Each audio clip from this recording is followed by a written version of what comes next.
Apakah semua ujian itu dari Allah adalah bentuk kasih sayangnya? Bagaimana? Sabar, pelan-pelan. Santai ya. Oke, nafas dulu ya Mas Yaldi. Oke, bismillah. Biar denger kitanya, biar denger. Apakah semua ujian dari Allah adalah bentuk kasih sayangnya kepada hambanya? Bagaimana kita mengetahui apakah ujian itu rahmat atau azab? Kita kan di Indonesia dalam konteks keislaman kita tuh banyak menyerap istilah-istilah Arab.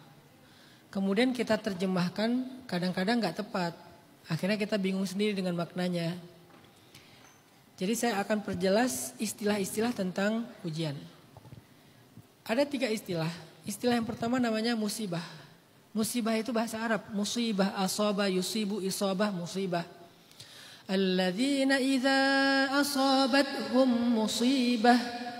Yang ditimpa oleh musibah. Musibah itu artinya apa? Sesuatu yang menimpa. Secara bahasa arti musibah itu sesuatu yang menimpa. Kemudian jadi bahasa Indonesia. Karena kita gak bisa bilang sod. Jadilah sin musibah. Kan susah kalau kita ngomong, kasihan dia lagi dapat musibah. Susah kan? Kasihan dia lagi dapat musibah. Itu bahasa Arab aslinya tuh, jangan salah paham. Nah musibah dalam bahasa Arab artinya menimpa. Nah musibah ini atau yang menimpa ini ada 2. Ada ujian, ada hukuman. Ujian bahasa Arabnya bala, ibtila. Itu ujian. Hukuman bahasa Arabnya uqubah atau akibah. Bahasa Indonesianya akibat. Itu bahasa Arabnya akibah. Lagi-lagi karena kita nggak bisa bilang ain dan qaf, jadilah akibat. Kan susah kalau ngomong, tuh kan aku udah bilang akibahnya kan jadi gini. Susah kan? Akibatnya ya. Itu bahasa Arab juga tuh. Musibah, semua yang datang menimpa kepada manusia itu namanya musibah. Tapi kemudian dibagi 2. Ada yang ujian, ada yang hukuman. Bedanya apa? Ujian hanya diberikan kepada orang-orang yang beriman. Hukuman diberikan kepada orang-orang yang durhaka. Fir'aun, Qarun, Namrud, Haman, kaum Ad, kaum Samud, kaum Sodom. Itu namanya hukuman. Sedangkan ujian diberikan kepada orang-orang yang beriman.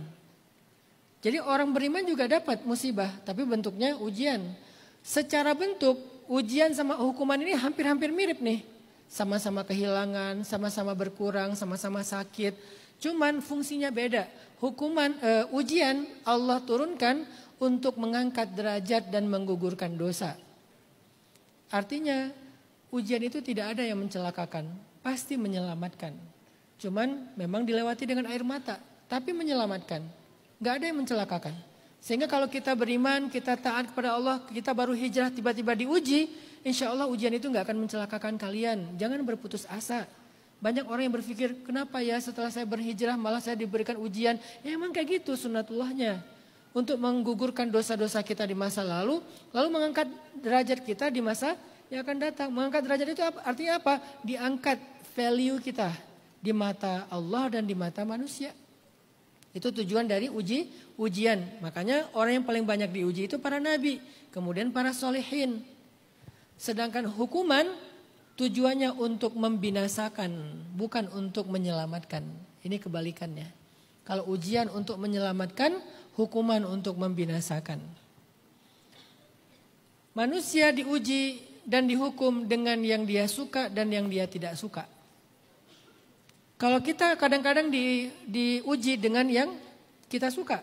Kita diuji dengan yang kita suka. Dikasih nikmat, dikasih kesuksesan, dikasih ketenaran. Itu juga ujian. Sehingga kalau kita bersyukur, Allah akan tambahkan. Lain syakartum. Atau kita diuji dengan yang tidak kita suka. Kehilangan, kegagalan, dan segala macam. Kalau kita bersabar. Wabasyiris sabirin. Sampaikan berita gembira kepada orang yang sabar. Itu ujian. Konsep ujian ya.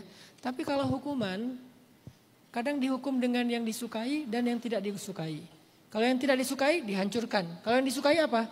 Namanya istidraj. Semakin sukses, semakin kaya, tapi semakin sombong. Semakin arogan, semakin lupa sama Allah, semakin lupa diri. Tapi ujung-ujungnya nanti baru celaka.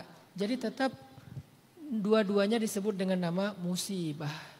Tapi musibah itu ada dua, ada bala, ada uqubah, ada ujian, ada hukuman gitu Yaldi.